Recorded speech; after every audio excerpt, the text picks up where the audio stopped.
कर्पूरगौरं करुणावतारं संसारसारं भुजगेन्द्रहारं सदा वसन्तं विद्यारविन्दे भवं भवानी सहितं नमामि। मन्दारमाला कलितालकाये कपालमालाङ्कितसुन्दराय दिगम्बराय च दिगम्बराय नमः शिवाय च नमः शिवाय। कालिंगोप्राङ्गणमन्दिरचरण डोळ्यान पाहिन रूप तुझे प्रेमे अलिंगिन आनंदी पूजिन भावे ओवाळिन म्हणे नमः।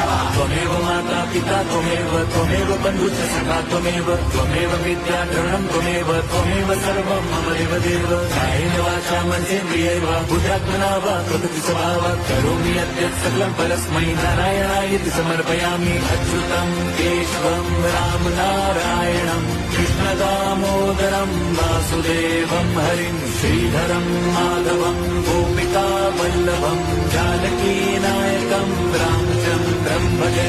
हरे राम राम राम हरे हरे हरे कृष्ण हरे